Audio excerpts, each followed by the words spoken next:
ഇപ്പോൾ കിട്ടിയ പ്രധാനപ്പെട്ട വാർത്തയിലേക്ക് പോകുന്നു. സിദ്ധാർത്ഥിന്റെ മരണത്തിൽ റിമാൻഡ് റിപ്പോർട്ട് പുറത്തു വന്നിരിക്കുന്നു.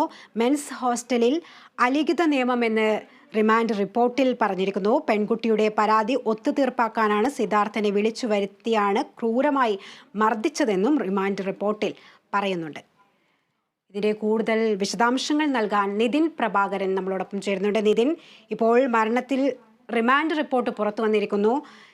ഈ സിദ്ധാർത്ഥ് അലിഖിത നിയമം എന്ന് റിമാൻഡ് റിപ്പോർട്ടിൽ വ്യക്തമായി പറയുന്നുണ്ട്.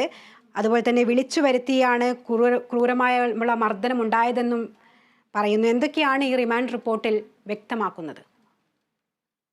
ശ്രുതി, പൂക്കോട് വെറ്റിനറി സർവകലാശാല വിദ്യാർത്ഥി സിദ്ധാർത്ഥിന്റെ മരണവുമായി ബന്ധപ്പെട്ട റിമാൻഡ് റിപ്പോർട്ടിന്റെ പകർപ്പാണ് ഇപ്പോൾ കേരള വിഷൻ ന്യൂസിന് ലഭിച്ചിരിക്കുന്നത്. ഈ റിപ്പോർട്ടിൽ ഗുരുതരമായ ആരോപണങ്ങൾ വ്യക്തമാകുന്നു. അതായത് ഹോസ്റ്റലിൽ അലിഖിത നിയമം ഉണ്ട് എന്ന് റിമാൻഡ് റിപ്പോർട്ട് വളരെ കൃത്യമായി പറയുന്നുണ്ട്.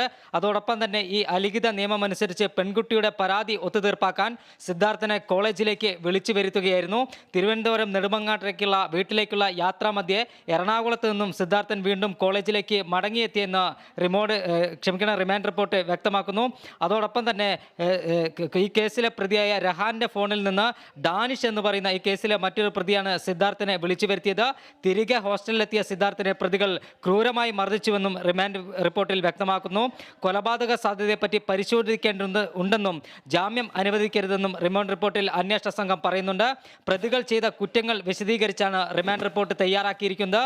ഫെബ്രുവരി 18-നാണ് സിദ്ധാർത്ഥിനെ ഹോസ്റ്റൽ മുറിയിലെ ശുചിമുറിയിൽ തൂങ്ങി മരിച്ച നിലയിൽ കണ്ടെത്തുന്നത്.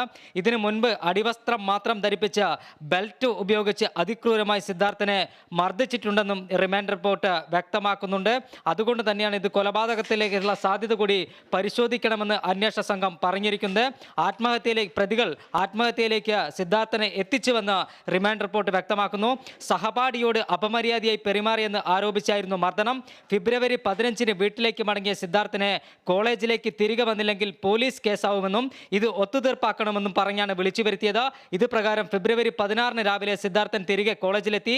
എന്നാൽ ഹോസ്റ്റലിൽ നിന്നും എങ്ങോട്ടും പോകാൻ അനുവദിക്കാതെ പ്രതികൾ സിദ്ധാർത്ഥനെ തടവിൽ വെച്ചു. അന്ന് രാത്രി 9 മണി മുതലാണ് മർദ്ദനം ആരംഭിച്ചത്. ക്യാമ്പസിലെ വിവിധ സ്ഥലങ്ങളിലെത്തിച്ച് സിദ്ധാർത്ഥനെ പ്രതികൾ ക്രൂരമായി മർദ്ദിച്ചു. തുടർന്ന് ഹോസ്റ്റലിൽ തിരികെ എത്തിച്ചു.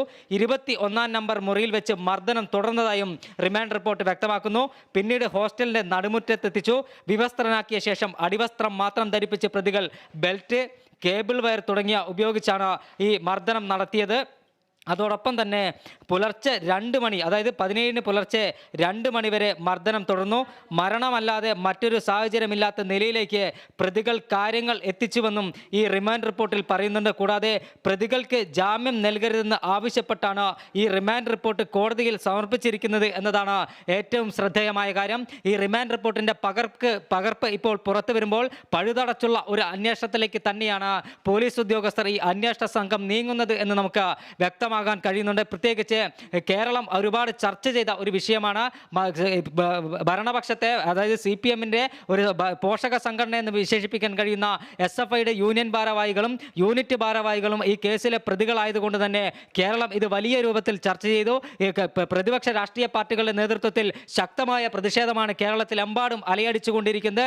മാധ്യമങ്ങളും ഇത് വലിയ തരത്തിൽ ചർച്ചയാക്കുന്ന ഒരു സാഹചര്യമുണ്ട്. ഈ ഒരു സാഹചര്യത്തിലാണ് എത്രയും വേഗത്തിൽ മുഴുവൻ പ്രതികളും പിടിയിലായെന്ന് അന്വേഷണ ഉദ്യോഗസ്ഥർ പറയുന്ന അതേ സാഹചര്യത്തിൽ തന്നെ കഴിഞ്ഞ ദിവസം തന്നെ ഈ റിമാൻഡ് റിപ്പോർട്ട് കോടതിയിൽ സമർപ്പിച്ചത് എന്നതാണ് ശ്രദ്ധേയമായ കാര്യം. ഈ റിമാൻഡ് റിപ്പോർട്ടിൽ ഈ കോളേജിനകത്ത് സിദ്ധാർത്ഥൻ എന്ന് പറയുന്ന വിദ്യാർത്ഥി അനുഭവിച്ച ക്രൂരമായ പീഡനങ്ങൾ എണ്ണിപ്പറയുന്നു. ഈ പീഡനങ്ങളുടെ വസ്തുതകളാണ് ഈ റിമാൻഡ് റിപ്പോർട്ടിലൂടെ വ്യക്തമാക്കിയിരിക്കുന്നത്. അതോടൊപ്പം തന്നെ എടുത്തു പറയേണ്ട ഒരു കാര്യം, അലിഖിത നിയമം അനുസരിച്ച് കോളേജിൽ ക്രൂരമായ പീഡനം നടന്നു എന്ന റിമാൻഡ് റിപ്പോർട്ട് ഇൻവെർട്ടഡ് കോമയിൽ തന്നെ ഈ റിമാൻഡ് റിപ്പോർട്ടിൽ പറയുന്നുണ്ട് എന്നതാണ് ഏറ്റവും ശ്രദ്ധേയമായ കാര്യം. ശ്രുതി, നിതിൻ, വളരെ ഞെട്ടിപ്പിക്കുന്ന ഒരു റിമാൻഡ് റിപ്പോർട്ട് എന്ന് തന്നെ വ്യക്തമാകുന്നു. അതായത് അതിക്രൂരമായി തന്നെ സിദ്ധാർത്ഥ് മർദ്ദിക്കപ്പെട്ടിരിക്കുന്നു എന്ന് തന്നെ ഈ റിമാൻഡ് റിപ്പോർട്ടിലൂടെ വ്യക്തമാണ്. അങ്ങനെയാണെങ്കിൽ ഈ കേസിൽ പ്രതികളെല്ലാം അറസ്റ്റിലായി എന്ന് പറയുമ്പോഴും ഇനിയും അറസ്റ്റിനുള്ള സാധ്യതയുമുണ്ട്. നിയമ നടപടികളിലൊക്കെ വേഗത്തിൽ പോകാനുള്ള ഒരു പോലീസിന്റെ നടപടിയുമൊക്കെ നടക്കുന്നുണ്ടല്ലോ. ഇനി തെളിവെടുപ്പും മറ്റു കാര്യങ്ങളൊക്കെ ഇതിന്റെ ഭാഗമായി നടക്കേണ്ടതുണ്ടല്ലോ. തീർച്ചയായും റിമാൻഡ് റിപ്പോർട്ടിൽ കൃത്യമായി പറയുന്നത് അത് തന്നെയാണ്. ക്യാമ്പസിലെ വിവിധ സ്ഥലങ്ങളിൽ എത്തിച്ച് പ്രതികൾ ക്രൂരമായി ഈ വിദ്യാർത്ഥിയെ മർദ്ദിച്ചു. തുടർന്ന് ഹോസ്റ്റലിൽ എത്തിക്കുന്നു. ഹോസ്റ്റലിലെ 21 നമ്പർ മുറിയിൽ വെച്ചാണ് മർദ്ദനം തുടർന്നതെന്നും ഹോസ്റ്റലിന്റെ നടുമുറ്റത്ത് വിവസ്ത്രനാക്കി നിർത്തിയ ശേഷം അടിവസ്ത്രം മാത്രം ധരിപ്പിച്ച് ബെൽറ്റ്, കേബിൾ വയർ എന്നിവ ഉപയോഗിച്ച് മർദ്ദിച്ചെന്നും കൃത്യമായി പറയുന്നുണ്ട്. അതോടൊപ്പം തന്നെ പോസ്റ്റ്മോർട്ടം റിപ്പോർട്ടിൽ 3 ദിവസം ഈ വിദ്യാർത്ഥി ഭക്ഷണം കഴിച്ചിട്ടില്ല എന്ന് പറയുമ്പോൾ എത്ര ഗുരുതരമായിട്ടാണ് അല്ലെങ്കിൽ എത്ര ക്രൂരമായിട്ടാണ് ഈ സിദ്ധാർത്ഥിനെ പ്രതികൾ മർദ്ദിച്ചതെന്ന് നമുക്ക് ആ പോസ്റ്റ്മോർട്ടം റിപ്പോർട്ട് പുറത്തു വന്നപ്പോൾ തന്നെ വ്യക്തമായിരുന്നു. ശ്രുതി സൂചിപ്പിച്ചതുപോലെ തന്നെ ഇനി പ്രതികളെ കസ്റ്റഡിയിൽ വാങ്ങി വിശദമായി തെളിവെടുപ്പും കസ്റ്റഡിയിൽ ചോദ്യം ചെയ്യേണ്ട ആവശ്യമുണ്ട്. എന്തായാലും പഴുതടച്ചുള്ള കുറ്റപത്രമായിരിക്കും ഈ കേസിനകത്ത് പോലീസ് ഉദ്യോഗസ്ഥർ സമർപ്പിക്കുക എന്നതിൽ തർക്കമില്ല. കാരണം ഗവർണർ കഴിഞ്ഞ ദിവസം നേരിട്ടിടപെട്ട് വെറ്റിനറി സർവകലാശാല വൈസ് ചാൻസലറെ സസ്പെൻഡ് ചെയ്യുന്ന ഒരു സാഹചര്യമുണ്ടായിരുന്നു. കോളേജ് ഡീനെതിരെ നടപടിയെടുക്കും എന്ന തരത്തിലുള്ള വാർത്ത പുറത്തു വന്നിട്ടുണ്ട്.